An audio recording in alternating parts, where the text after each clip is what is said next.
आप भी डटे रहिए और मैं भी डटा रहूंगा the ultimate guide to the programming and the Python की इस सीरीज में। और अपने इस सफर को आगे लेकर चलते हुए आज मैं आपसे बात करूंगा स्ट्रिंग्स के बारे में थोड़ा करीब से। वैसे तो हमने स्ट्रिंग्स के बारे में काफी कुछ जान ही लिया था कि कॉन्कैटिनेशन कैसे होता है स्ट्रिंग्स का, कैसे हम स्ट्रिंग्स को डिफाइन कर सकते हैं।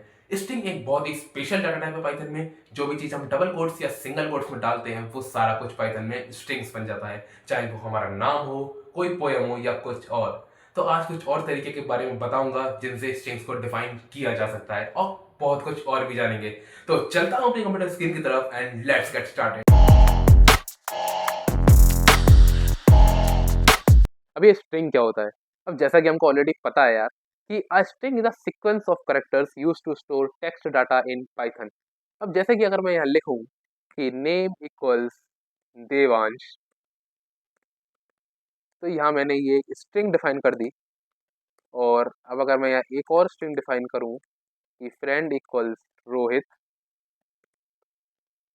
तो ये दूसरी स्ट्रिंग भी डिफाइन हो गई। और अगर मैं यहाँ तीसरी स्ट्रिंग भी डिफाइन करूँ ना कि अनदर फ्रेंड इक्वल्स लविश, तो ये तीन स्ट्रिंग मैंने यहाँ डिफाइन कर दी है।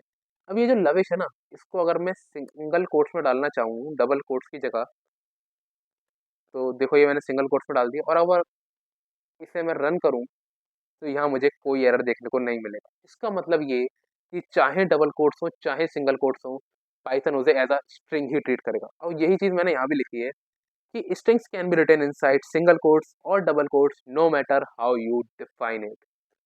Strings are one of the most commonly used data types because programs often work with names, numbers, message and text. अब अगर आपको ध्यान हो तो मैंने एक चीज आपको भी बताई थी थोड़ी देर पहले कि स्ट्रिंग एक स्पेशल डाटा टाइप है पाइथन में। और वो क्यों है? क्योंकि चाहे वो नंबर हो, चाहे वो नेम हो, मैसेज हो, कोई टेक्स्ट हो, कुछ भी हो, वो अगर डबल कोट्स या सिंगल कोट्स में लिखा है तो पाइथन उसे एज अ स्ट्रिंग ही ट्रीट करेगा। और ये चीज़ हमें ऑलरेडी पता है, हमने पिछले वीडियोस में कई बार इसको देखा था। ठीक है, अब ये देखो अगर मैंने कोड दे रखा है, अब अगर मैं इसको यहाँ पर पेस्ट करूँ तो ये name equal Devansh already defined है। और अब अगर मैं इसको रन करूँ तो देखो यहाँ मुझे मिल गया, hello Devansh my favourite number is 9। ये जो नंबर है ये मैंने सिंगल कोट्स में डाल रखा है, ये जो नेम है ये मैंने डबल कोट्स में डाल रखा है। पाइथन को फर्क नहीं पड़ता यार कि तुमने सिंगल कोट्स में डाला है कि डबल कोट्स में डाला है। अगर डबल कोट है या सिंगल कोट्स है तो पाइथन उसे एज अ स्ट्रिंग ही ट्रीट करेगा। तो ये तो हो गया सिंगल कोट्स या डबल कोट्स, कुछ भी हो पाइथन उसे स्ट्रिंग ट्रीट करेगा। बहुत बढ़िया, हमको समझ में गया। अब कई बार कुछ ऐसा होता है कि हमें ना अपने प्रिंट स्टेटमेंट में ये डबल कोट्स या सिंगल कोट्स एग्जैक्टली चाहिए होते हैं।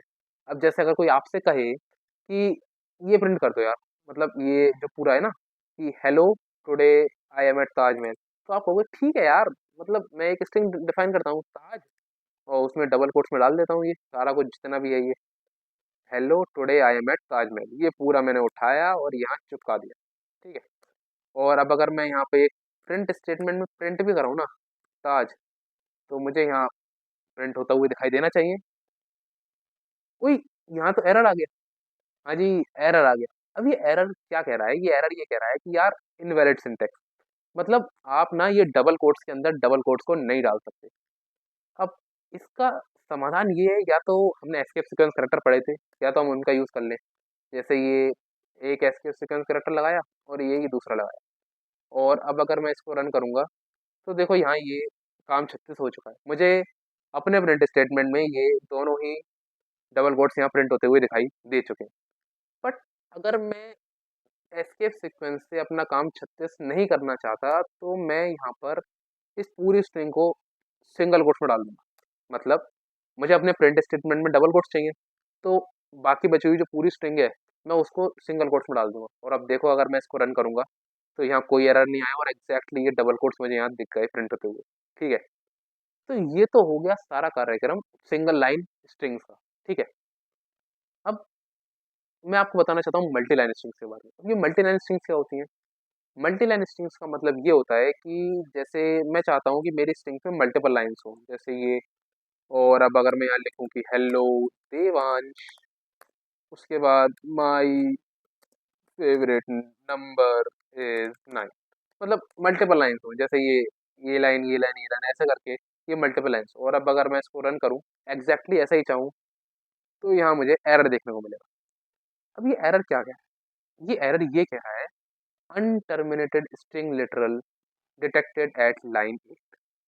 इसका ये मतलब है कि जब इस स्ट्रिंग लिटरल को पाइथन ने स्कैन किया, स्कैन करते हुए जब वो आया तो उसको यहाँ पर अनटर्मिनेटेड स्ट्रिंग लिटरल मिला। मतलब यहाँ पर हमने स्ट्रिंग शुरू करी तो पाइथन इसी लाइन में ढूंढेगा कि ये स्ट्रिंग कहीं पर खत्म हो, और ऐसा अगर नहीं होता तो पाइथन यहाँ पर एरर थ्रो कर देगा, और यही यहाँ पर हो रहा है। भाई पाइथन कह रहा है कि यार तुमने यहाँ शुरू करा ठीक है, अब मैं यहाँ कोशिश कर रहा था यार कि तुम्हारी स्ट्रिंग कहीं खत्म हो, मुझे ऐसा कुछ मिले, बट ऐसा मुझे कुछ नहीं मिला। बट हमें तो पता है कि यार यहाँ पर हमने स्ट्रिंग शुरू करी है, यहाँ पर हमने खत्म करी है। अब इस समस्या का समाधान करने के लिए तो या तो हम सिंगल कोट्स 3 बार लगा सकते हैं, या फिर हम ट्रिपल डबल कोट्स का यूज कर सकते हैं। जैसे ये मैंने यहाँ ट्रिपल डबल कोट्स लगाए, और अब अगर मैं इसको रन करूँ तो देखो ये एग्जैक्टली मुझे ऐसा का ऐसा प्रिंट होकर आ गया। हर एक लाइन में अलग अलग लाइन में ये प्रिंट होकर आ गया। मतलब ट्रिपल सिंगल कोट्स या ट्रिपल डबल कोट्स में मैं जो भी डालूंगा पाइथन सारा कुछ प्रिंट कर देगा। अगर मैं ये पूरा जो मैंने ये सारा यहाँ पर लिखा हुआ है, तो जैसे अगर मैं इस पूरे को भी यहाँ से उठाऊं ना, और ये यहाँ तक कॉपी कर लेता हूँ, मैं कहाँ तक, यहाँ तक कर लेते हैं, ठीक है। तो यहाँ तक मैंने कॉपी करा, और अब अगर मैं इसको एक स्ट्रिंग में डालूं, ट्रिपल डबल कोट्स हम देख ही चुके, तो ट्रिपल सिंगल कोट्स देख लेते हैं इस बार। ट्रिपल सिंगल कोट्स में मैंने जैसे ही इसको डाला तो देखो ये पूरा यहाँ पर मैंने पेस्ट कर दिया, और अब अगर मैं इसको ना प्रिंट भी करूँ तो मुझे यहाँ कोई एरर देखने को नहीं मिलेगा। तो देखो अब अगर मैं इसको प्रिंट करूंगा तो ये एग्जैक्टली यहाँ प्रिंट हो गया है। जितना भी न्यू लाइन करेक्टर हो, एस्केप सीक्वेंस हो, ये सिंगल कोट्स डबल कोट्स सारा कुछ हैंडल हो गया। तो ये बहुत ज़्यादा कन्वीनियंट हो जाता है उस केस में जब हमें कुछ इतना लंबा सा कुछ प्रिंट करना होता है, मतलब कोई पैराग्राफ, कोई न्यूज़ लेटर अगर प्रिंट करना है, तो ये उस समय बहुत ज़्यादा कन्वीनियंट होता है। तो अभी के लिए तो मैं इसको हटा देता हूँ यहाँ से। तो बेसिक सा मतलब ये है कि अगर आप कुछ अलग सा कुछ इतनी सारी लाइंस को प्रिंट कराना चाहते हो तो आप करा सकते हो, वो हो जाएगा अगर आप उसे ट्रिपल सिंगल कोट्स या ट्रिपल डबल कोट्स में डालोगे तो, ठीक है। तो ये हो गया मल्टी लाइन स्ट्रिंग्स के बारे में। मल्टी लाइन स्ट्रिंग इस तरीके से हम प्रिंट कर सकते हैं। ये हो गया ये पूरा पैराग्राफ, और अगर इसको आप ट्रिपल सिंगल कोट्स में डालो या ट्रिपल डबल कोट्स में तो प्रिंट हो जाएगा, उसमें कोई समस्या नहीं। अब मैं आपको बताना चाहता हूँ इंडेक्सिंग के बारे में कि इंडेक्सिंग क्या होती है पाइथन में। अब अगर मैं यहाँ पर लिखूँ कि प्रिंट, इस वाली स्ट्रिंग पे काम कर लेते हैं, नेम वाली पे, तो नेम और ये इंडेक्स 0, तो इसका क्या मतलब है। अब इसका बेसिक सा मतलब ये है कि जो ये स्ट्रिंग है नेम, इसके अंदर जो ये वैल्यू मैंने दी है देवांश, ये स्ट्रिंग जो है वो एक सीक्वेंस ऑफ कैरेक्टर्स है, ठीक है। अब जैसे कि हमने यहाँ ऑलरेडी पढ़ा ही था कि a string is the sequence of characters, ठीक है। और ये जो कैरेक्टर्स है ना वो कुछ इस तरीके से हैं कि 0th प्लेस पर डी, फर्स्ट प्लेस पर ई, और ऐसे कर करके 2 3 4 5 6 कैरेक्टर तक एच। मतलब ये जो इंडेक्सिंग है ये 0 से शुरू होती है। In most of the programming language indexing 0 से शुरू होती है। अब इस बात का क्या मतलब है, इस बात का एक बेसिक सा मतलब ये है कि अगर मैं यहाँ लिखूँ कि नेम 0, तो मुझे यहाँ डी देखने को मिलेगा। अगर मैं यहाँ लिखूँ नेम 1, तो मुझे ई देखने को मिलेगा। मतलब नेम 1 पर सेकंड एलिमेंट मिलेगा, नेम 0 पर फर्स्ट एलिमेंट मुझे यहाँ देखने को मिलेगा, ठीक है। मतलब गिनती जो होती है वो 0 से शुरू होती है। अब अगर किसी भी चीज़ को आप 0 से गिनो, जैसे अगर ये हाथ में 5 उंगलियां हैं, अगर मैं इसको गिनूँ 0 1 2 3 4, तो ये जो पांचवी उंगली है ये फोर्थ इंडेक्स पर आएगी। पहली उंगली 0th इंडेक्स पर, पांचवी फोर्थ इंडेक्स पर, ठीक है। ठीक है यार, मतलब इजी है, इजी है। क्योंकि अगर देखो इसको मैं रन करूँ ना, तो देखो ये मुझे यहाँ डी प्रिंट होकर दिखाई देगा। और अगर मैं इसको ना अ, एक और लिखूं और यहाँ 1 लिखूं, तो देखो ये डी, और सेकंड पे मुझे ई देखने को मिल गया। अब ऐसे कर करके मैं कहाँ तक जा सकता हूँ, 0 1 2 3 4 5 6 तक मैं जा सकता हूँ। तो जाकर देख ही लेते हैं एक बार, 2 3 4 5 6, ठीक है। अब मुझे पता है कि यहाँ पर अगर मैं 2 लिखूंगा तो मुझे यहाँ पर वी देखने को मिलेगा, 3 पर ए, फिर 4 पे एन, 5th पे एस, और 6th पे एच। अब क्या हो अगर मैं यहाँ 7th देखना चाहूँ, तो इनफैक्ट देख ही लेते हैं यार। अब अगर मैं लिखूँ 7, तो देखते हैं यार, हो सकता है कुछ हो जाए। तो नहीं यार, कुछ नहीं होगा, एरर देखने को मिलेगा। तो देखो यहाँ मुझे एरर देखने को मिल गया। अब ये एरर क्या कह रहा है, देखो अब आपको ना एरर भी पता चल रहा है धीरे धीरे, जैसे जैसे हमको इस कोर्स में आगे बढ़ते जा रहे हैं। ये एरर कह रहा है कि string index out of range. Basically इसका मतलब ये है कि जो ये ऑब्जेक्ट है देवांश, ये जब पाइथन ने इटरेट करना शुरू करा तो 6 तक तो उसको ठीक है, 6 इंडेक्स तक तो उसको एच मिला। अब वो ये कह रहा है कि यार तुमने दिया 7th इंडेक्स, तो यहाँ 7th इंडेक्स पर कुछ है ही नहीं। इस एरर का यही मतलब है कि ये 7th इंडेक्स पर कुछ है ही नहीं, इसलिए यहाँ पर ये एरर आया। ठीक है, तो अभी के लिए तो मैं इसको कमेंट आउट कर देता हूँ, और यहाँ एक ना छोटा सा कमेंट भी मैं डाल के लिख देता हूँ कि दिस थ्रोज एन एरर। ठीक है,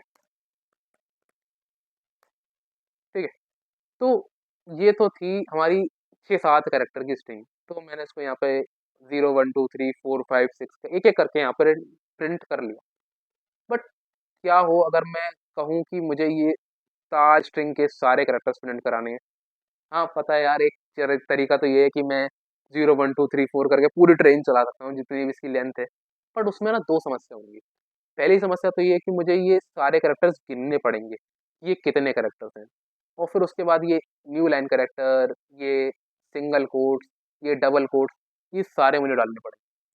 तो क्या कोई ऐसा तरीका नहीं है कि मतलब ये पूरी स्ट्रिंग मुझे एक एक कैरेक्टर के हिसाब से प्रिंट होती हुई दिखाई दे जाए?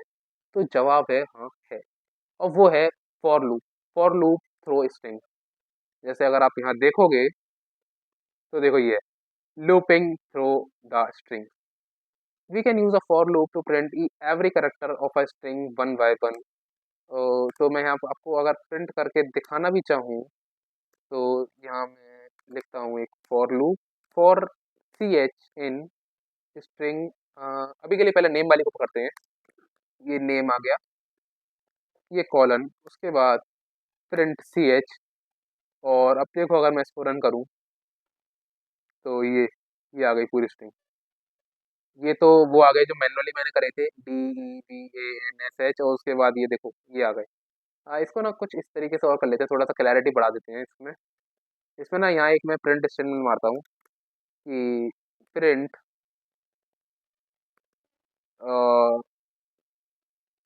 Let's use a for loop, और यहाँ एक मैं न्यू लाइन करेक्टर दे दूंगा। ठीक है, और अब अगर मैं इसको रन करूँ तो देखो ये आ गया। ये तो मैनुअली मैंने जो प्रिंट करे, उसके बाद let's use a for loop Devansh, ये आ गया एक एक करके। और अब अगर मैं इसको ना इस वाली स्ट्रिंग में भी लगाना चाहूँ, क्या इस नाम था इस स्ट्रिंग का, ताज। तो यहाँ मैंने इसको लिखा ताज, और अब मैं इसको रन करूँ तो देखो एक एक करके इनने एग्जैक्टली सारे करेक्टर्स मुझे यहाँ पर उठाकर दे दिए। देखो ये आया हमारा let's use a for loop, यहाँ से फॉर लूप शुरू हुआ। और देखो ये न्यू लाइन करेक्टर, ये एपोस्ट्रॉफी, ये कॉमा, ये न्यू लाइन करेक्टर्स, और बाद में ये देखो ये डबल कोट्स भी यहाँ पर आ चुके हैं। तो एक एक करके इसने मुझे सारे करेक्टर यहाँ पर प्रिंट करके दे दिए, और मुझे इसमें इसकी लेंथ भी नहीं गिननी पड़ी। तो ये फायदा मुझे यहाँ पर हो गया इसका। तो बढ़िया चीज़ है यार ये फॉर लूप। पर आप में से कुछ लोग कह रहे हो कि यार लूप तो हमें पढ़ाया ही नहीं है। हाँ अभी तक नहीं पढ़ाया है, और जल्दी मैं आपको ये लूप्स भी पढ़ाऊंगा। अभी के लिए आप इस लूप को इस तरीके से समझ सकते हो कि ये जो लूप है ये एक जादू की छड़ी है, जिसको घुमाते ही हमें सारे करेक्टर प्रिंट स्ट्रिंग के एक एक करके प्रिंट होते हुए दिखाई देंगे कि ये double quote, single quote, HELLO comma, और ये ऐसे कर करके लास्ट तक सारे कैरेक्टर मुझे प्रिंट होते हुए दिखाई दे जाएंगे। ठीक है, अब एक चीज़ और मैं आपको बता देना चाहता हूँ कि ये जो स्ट्रिंग्स होती हैं ये इम्यूटेबल होती हैं। मतलब इम्यूटेबल का मतलब अनमॉडिफाइड, म्यूटेबल मॉडिफाइड, इनम्यूटेबल अनमॉडिफाइड। मतलब अगर मैं ना जैसे ये मैंने लिखा, इसको मैं कॉपी कर लेता हूँ यहाँ पे, और इसको अगर मैं यहाँ पेस्ट करूँगा, यहाँ मैंने इसको पेस्ट करा। अभी के लिए इस फॉर लूप को मैं यहाँ पे कमेंट आउट कर देता हूँ।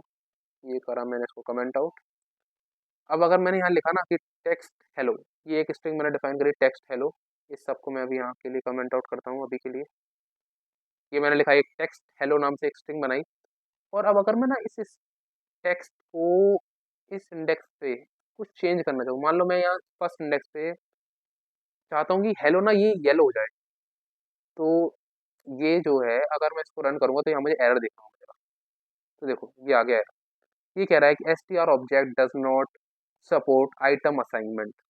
मतलब मैं इस फर्स्ट इंडेक्स पर जो ये एलिमेंट है h, इसको मैं यहाँ दूसरे उससे स्ट्रिंग से असाइन नहीं कर सकता। मतलब स्ट्रिंग्स इम्यूटेबल होती हैं, सीधी सी बात आप ये समझ सकते हो कि स्ट्रिंग्स को चेंज नहीं किया जा सकता।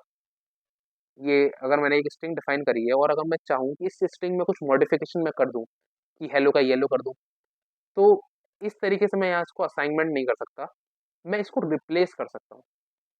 वो आगे आने वाले वीडियोस में और इनफैक्ट शायद हो सकता है कल की वीडियो में मैं आपको बताऊँ कि रिप्लेस फंक्शन और ये सारा कल मेथड्स की बात करेंगे कि स्ट्रिंग से क्या मेथड होते हैं। फिलहाल के लिए आपको ये चीज़ समझ में आ गई होगी कि स्ट्रिंग्स को इस तरीके से हम मॉडिफाई नहीं कर सकते, ठीक है? तो आज के लिए इतना ही गाइस। और अभी तक अगर आपने प्लेलिस्ट को बुकमार्क करके सेव नहीं करा है ना, तो यार यहाँ क्लिक करके इसको बुकमार्क कर लो जैसे मैंने कर रखा है, और सेव भी कर लो। तब तक thank you guys for watching this video and I will see you next time.